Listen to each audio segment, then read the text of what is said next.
Halo kawan Rinek Hiker, kembali lagi bersama gua Eki Daru di studio Rinek Hiker. Gak kerasa ya, udah 3 episode aja. Sebelumnya gue mau bilang makasih juga buat kawan Rinek Hiker semua yang udah ngirimin cerita-cerita misterinya kepada tim Rinek Hiker. Dan untuk respon-respon positifnya atas 2 konten yang udah kita upload sebelumnya. Tapi kalian gak lupa kan nama acara ini apa? Acara ini namanya Takut Enggak. Pada konten kali ini gua sudah ngundang narasumber sesosok wanita yang akan menceritakan kisah misteri yang sudah dia alamin. Gak usah lama-lama lagi lah ya. Gue bakalan kenalin narasumber yang ada di sebelah gue ini.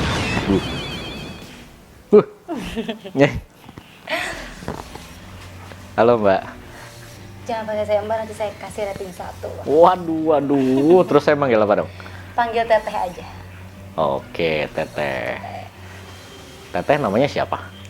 Namanya Jihan. Oke, berarti manggil Teteh Jihan aja. Boleh, Teteh Jihan. Oke, Teh Jihan mau cerita tentang apa sih?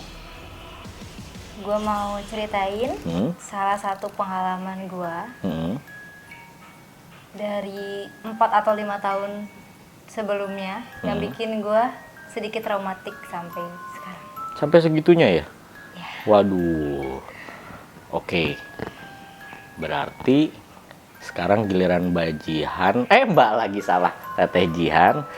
Teteh nanti kasih bintang 1 ya. Serem sekali. Ya udahlah ya, nggak usah lama-lama lagi. Biarin Mbak Jihan. Salah. Teteh Jihan yang cerita misterinya sama kawan Rinek Hiker. Ya, yaudah. Sana.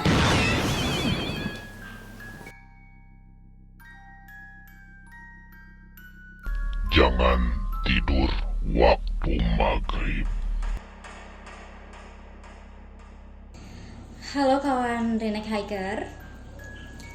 Sebelumnya disclaimer di sini, gua adalah seorang yang tidak peka dalam hal mistis untuk melihat ataupun mendengar atau merasakan dia atau sesuatu ada di dekat gua.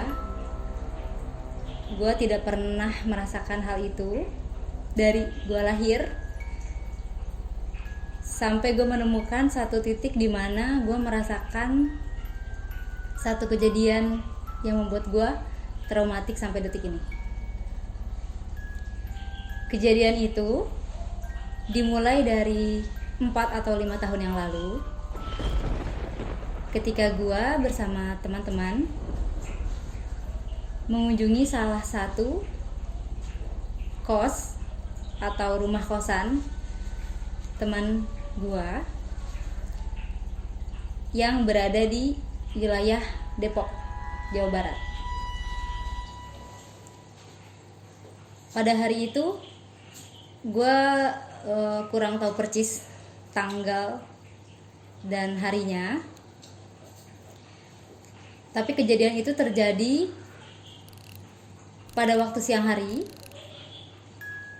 Gue berangkat bersama teman-teman gue naik kereta karena gue berasal dari Bogor. Gue ke Depok naik kereta sampai pada waktu siang hari. Sesampainya di sana, seperti biasa kami para perempuan melakukan hal-hal atau aktivitas normalnya pada umumnya. Kami berempat kebetulan menonton film horor sambil cemil-cemil.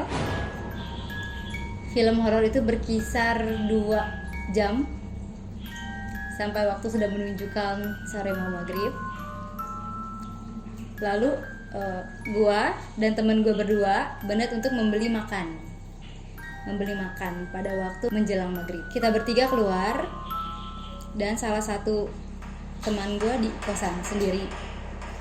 Pada saat keluar, kamarnya itu kebetulan kosannya di lantai 2, kamar nomor 9. Di sebelah kosan temen gua itu adalah sebuah kamar kosong yang sengaja dikosongkan karena konon katanya di situ ada sosok wanita yang meninggal secara tragis yaitu karena kesetrum dan jasadnya baru ditemukan setelah 2 atau 3 hari. Jadi setiap kita ngelewatin kamar kos itu, dan kebetulan di gang yang sangat sempit sekali, bahkan motor pun tidak muat, cuman bisa muat 2 orang jalan, lampunya pun mati, jadi suasananya makin menambah sangat dramatis. Keadaan sudah mulai gelap. Kita bertiga nemuin seekor bangke burung, nggak tahu burung apa, warnanya hitam. Terus sama kita dihirauin aja, langsung jalan, langsung tetap cari makan. Karena jalan kaki sampai di kosan laginya habis maghrib, ketika keadaan sudah sangat gelap. Kita cuma jalan pakai flash dari handphone. Ketika ngeliat lagi ternyata bangke burung itu sudah tidak ada. Ketika sampai di kosan, melihat teman gua yang sendiri sudah dalam posisi ketakutan dan gak bisa ngomong. Kita khawatir teman kita itu sakit atau gimana. Tapi akhirnya dia di situ cerita. Jadi ceritanya, ketika kita tinggal beli makan, temen gue ini yang sendiri di kosan ketiduran pada waktu menjelang maghrib, dan dia mendengar suara cicak. Dalam suara pertama dia mendengar suara cicak, masih biasa. Lalu cicak itu bersuara lagi, masih biasa, seperti suara cicak. Yang ketiga, mungkin dia risih ya karena dia sedang tidur atau ketiduran. Ketika dia mendengar suara cicak yang ketiga, dia marah. Ih, berisik deh cicak gitu. Berisik deh cicak. Dan posisi dia tidur menghadap ke tembok. Sampai akhirnya suara cicak yang keempat, ketika dia balik badan, ternyata sosok itu bukan menyerupai cicak, tapi sesosok wanita, rambut panjang, dan dia muncul dari dinding atas seperti ini posisinya, dan menyerupai suara cicak. Jadi kayak gitu, tapi turun ke bawah, langsung masuk ke tubuh dia. Dan posisinya itu dia langsung nggak bisa ngomong, nggak bisa gerak, dan nggak ada siapa-siapa di kosan itu karena kita lagi nggak ada lagi keluar. Lalu setelah dia cerita seperti itu, kita berusaha menenangkan dia dengan makan yang sudah kita beli tadi. Kita coba makan, dan gue pun cerita kalau gue tadi di jalan nemu bangke burung. Singkat cerita, setelah kita beres makan, kita mau OTW pulang ke Bogor, tapi temen gue yang di kosan memaksa kita untuk nginep di sana karena dia merasa takut untuk ditinggal. Akhirnya gue bertiga jadi nginep di sana, di kosan itu. Jadi berempat di dalam kamar kosan. Tidak terasa hari pun menjelang malam. Kita semua masih merasa ketakutan, tapi kita merasa kita butuh hiburan agar tidak terlalu chaos suasana. Akhirnya kita nonton YouTube, video-video lucu. Tapi tiba-tiba ketika kita sedang menonton YouTube, terjadi sebuah guncangan yang ternyata itu adalah gempa yang terjadi di Banten. Dari yang suasana chaos menjadi sangat chaos karena kita makin takut. Udah gitu posisinya dari lantai 2 kita lari ke bawah karena lumayan kerasa guncangannya.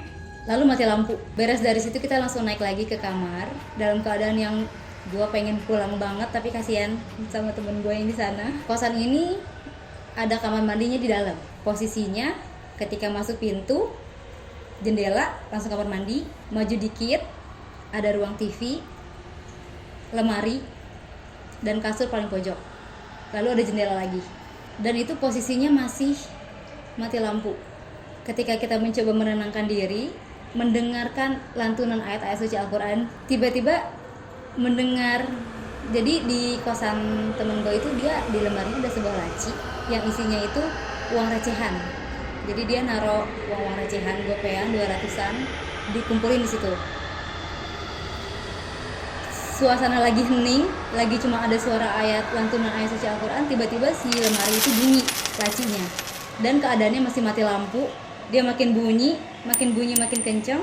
Setelah itu berhenti bunyinya, lalu entah kenapa lampu tiba-tiba nyala, dan uang koin-koin recehan itu nempel di tembok, menyerupai suatu pola lubang seperti lingkaran bulat, tapi nggak beraturan, koinnya ada di mana-mana. Awalnya nggak percaya hal-hal seperti itu dan nggak pernah ngerasain juga, tapi karena dilihatin langsung ngerasa kayak, oh ini ada yang nggak beres pasti. Setelah itu kita coba untuk ke lantai 1, ke yang punya kosan. Si yang punyanya nggak mau ngomong ada sesuatu apa di atas, karena sebenarnya gue dan teman-teman tidak pertama kali ke kosan itu, dan temen gue itu pun ngekos di situ udah 1 tahun lebih ketika gue datang ke situ. Kita mencoba untuk tidur, tapi teman saya yang satu masih ngerokok. Saya coba tidur sama teman-teman yang lain, karena kebetulan besoknya kita harus pulang pagi dari Depok ke Bogor, karena gue ada jadwal kuliah juga. Sekitar jam 10-an, kita emang ada penjaga di kosan itu, tapi setahu kita penjaga itu tuh yang enggak ke atas ke bawah gitu ngecekin kamar satu-satu. Tapi mungkin karena abis kejadian gempa dan mati lampu, jadi kita mikirnya penjaga ngeliling ngecek kamar. Tiba-tiba bau rokok yang sangat nyengat banget bau rokoknya, dan kita pikir itu adalah rokok penjaga karena kita di situ posisinya udah nggak ada yang rokok, tapi nggak ada suara jejak kaki, karena kan kalau di luar tetap pakai alas kaki, sendal atau sepatu, tapi kita tidak mendengar suara alas kaki. Jadi kita nyari itu bau rokok berasal dari mana. Ketika lihat di bawah kasur itu nggak bau rokok. Terus kita coba buka lemari, meskipun takut sekali gara-gara kejadian yang tadi, koin recehan itu, tapi baunya bukan berasal dari situ. Ternyata pas kita buka kamar mandi, baunya berasal dari situ. Akhirnya kita berdiskusi, ada yang habis ngerokok gak di kamar mandi? Ternyata nggak ada.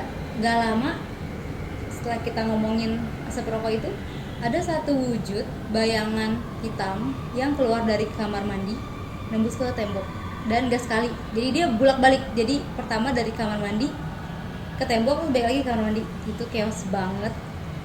Bawaannya mau pulang, karena gue sendiri gak pernah gitu yang namanya ngeliat atau ngerasain atau bahkan ngerasa ada sesuatu di dekat gue tuh, gue nggak pernah setelah kejadian itu. Akhirnya kita mutusin untuk apapun yang terjadi jangan bilang, ya udah coba tidur aja. Jadi semua HP kita dikumpulin untuk ngedengerin ayat suci Al-Quran sampai akhirnya kita tidur. Ternyata cerita itu tidak selesai sampai situ. Semua kita yang ada di situ berempat mengalami hal-hal mimpi-mimpi yang sangat aneh.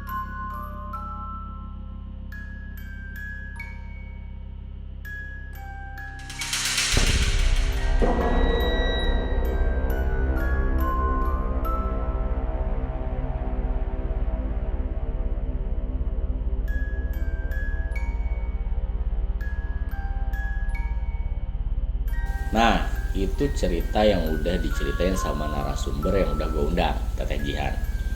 Sekarang giliran gue buat nanya-nanya kisah yang udah dialamin sama Teteh Jihan. Teteh Jihan, jangan sok serem deh. Nih gue mau tanya nih ya, dari kejadian itu kan lu pernah, lu bilang tadi ya, lu nggak pernah ngalamin yang namanya melihat, rasain, atau mendengarkan suara-suara yang halus-halus atau gaib ya. Yeah. Nah, setelah semenjak lu alamin itu, lu pernah ngalamin nggak sih kejadian kayak gitu? Masih suka ngalamin nggak semenjak kejadian itu? Jujur nggak pernah, tapi lebih ke banyak mimpi buruk sama ketemu kejadian hal yang sama lagi, ngeliat orang kerasukan gitu. Apa jangan-jangan kerasukan gara-gara ada lu ya? Enggak, karena saya nggak punya ilmu hitam. Maaf. Oke, terus berarti kalau misalkan di mimpi, maksudnya mimpi buruknya itu mimpi tentang, kan ada mimpi buruk tuh ada dua ya, maksudnya mimpi buruk karena kecelakaan kah atau apa, atau melihat sesuatu gitu loh. Melihat sesuatu Yang gaib. iya, bahkan gue pernah gue melihat diri gue sendiri di mimpi gue. Lagi ngapain? Lagi jalan, gue kayak ngeliat gue lagi main game di satu sebuah game gitu di mimpi gue. Nggak buruk dong ya, tapi kecuali lu dikafanin gitu kan, lagi mimpi buruk kan lebih serem kan? Pernah, Oh pernah juga? Nah itu tapi posisinya gue ditaliin sama orang banyak. Bukan dikafanin tapi ditaliin sama orang Oh banyak. diikat. Diikat ya. Terus sekeliling gue mau baca Yasin. Tapi nggak dikafanin. Ditaliin. Oke. Terus pas ada satu pertanyaan lagi nih yang bikin gua agak bingung. Itu kan temen lu pas ngedengar suara cicak, terus pas lihat ke belakang ada yang gitu kan? Ke atas, lihat ke atas. Oh kata. Oke, ada yang lihat kayak Iya. gitu. Terus itu kan dia langsung kemasukan kan? Lebih kayak ke, iya dia kayak zret digituin, tapi dia nggak bisa apa-apa. Dan yang gue bingung kenapa lu kasih makan? Untuk nenangin dia, karena itu posisinya dia udah sadar. Oh, udah Jadi sadar. ya gue nggak tahu dia gimana bisa cepet sadarnya. Karena kejadian pas gue datang kan udah beres kan kejadian itu. Oke. Jadi gue kayak, yaudah coba lu minum dulu, makan dulu, mungkin perut lu kosong atau gimana kayak gitu. Termasuk polos ya lu sama teman-teman lu berarti ya? Iya. Oke, paham. By the way, makanannya apa? Itu kita beli bakso. Oh ya Allah, Bakso tolong. sama sotong atau sotong. Cumi ya? Bukan, dia dari terigu. Oh, cumi kali. Namanya tahu bulat. Oh iya, dikirain sekeluarga cumi. Oke, paham. Mungkin ada pesan-pesan buat teman-teman yang hacker di rumah? Kalau untuk pesan-pesannya buat kawan Redneck Hiker, pertama so pasti jangan tidur menjelang maghrib. Ternyata emang gak baik juga buat kesehatan. Terus kalau ngedengar suara cicak, diemin aja. Jangan coba ngelawan, jangan tinggalin teman kalian sendirian. Meskipun itu teman kalian yang mau, berusaha aja ajak, ayo dong lo gak seru nih kalau gak ikut kayak gitu. Mending ikut bareng-bareng gitu kan. Atau enggak, ya udah yang beli makan berdua, yang diem di kosan berdua. Bagi kawan Redneck Hiker yang punya cerita misteri dan kisah mistis nyata yang sudah kawan Redneck Hiker alami, kawan Redneck Hiker bisa kirimkan ke alamat email yang sudah tertera di bawah ini, dan ada juga di deskripsi yang sudah dicantumkan pada video ini. Oke, sekian dari kami. Mohon maaf apabila ada perkataan saya dan Teteh Jihan yang tidak berkenan di hati kawan Redneck Hiker. Semoga ke depan kita bisa membuat kawan Redneck Hiker terpuaskan, dan video berikutnya akan lebih seram dan lebih seru lagi. Yang paling penting, kalian gak lupakan sama acara ini. Acara ini bernama Takut Nggak.